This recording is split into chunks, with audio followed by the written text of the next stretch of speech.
What's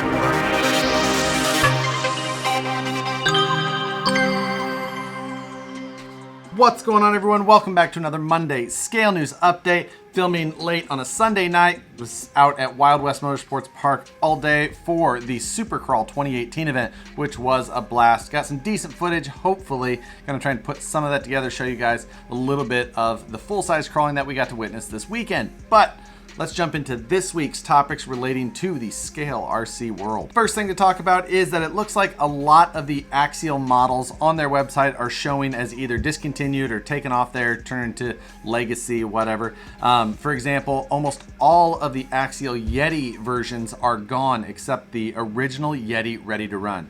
The kit Yeti, as well as all of the trophy truck versions, are gone off the website, so it looks like they have been discontinued. There's several other models that look like they may have moved that way as well, but if you're interested in seeing exactly what's left or what's still around, I'll throw a link in the description below and you can go check out Axial's website. Some big news over the last week is that HobbyKing was fined $2.8 million by the FCC for selling video transmitters for FPV type video transmitting that are out of spec of what is allowed to sell to consumers. Meaning out of spec is showing that these can broadcast outside of the bands allowed to be broadcasted on by the FCC, or with more power than is allowed by regular civilian style equipment. Now, of course, this is just what the FCC is finding them. I'm sure there'll be a lot of back and forth between legal teams and whatnot. Who knows how much or if at all HobbyKing will actually end up paying. But an interesting thing nonetheless, it does show that they were notified before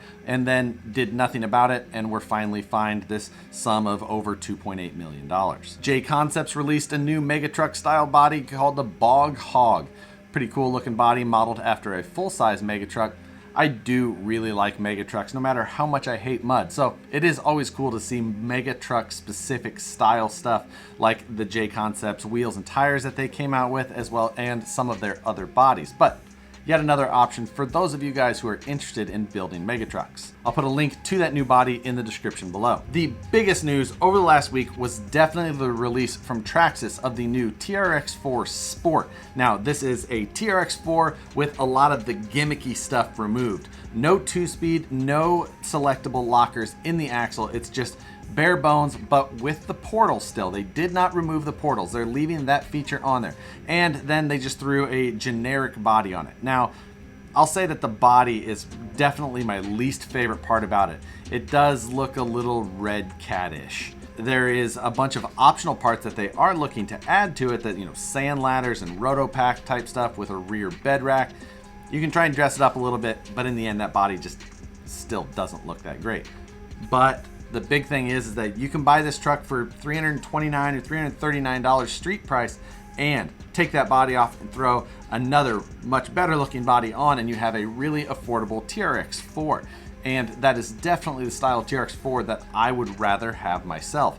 I don't like the selectable lockers, and I am not a 2-speed fan at all. I can see myself picking up one of these TRX4 Sports, changing the body, wheels, tires, whatnot, and then I ended up with a TRX4 that I didn't have to spend a lot of extra on for all of those parts that I do not want anyway. I see this as one of the moves that Traxxas definitely needed to make, and was no surprise that they were going to do it. And the price, I think, is getting right down in there to what I expected to see out of Traxxas from the very beginning. I can still see this TRX4 being able to take and remove the portal axles completely with the design that they have on there and make this an even simpler truck. I could see Traxxas releasing a truck in the $249 range without those portals and just a bare bones truck. In the future, I can just see that coming from Traxxas. Over the last weekend, the K&K TTC 5 happened in Lebanon, Ohio. Looked like they had a really good turnout with some unfortunate incidents with the rain. Looks like they had some really nasty rain both days,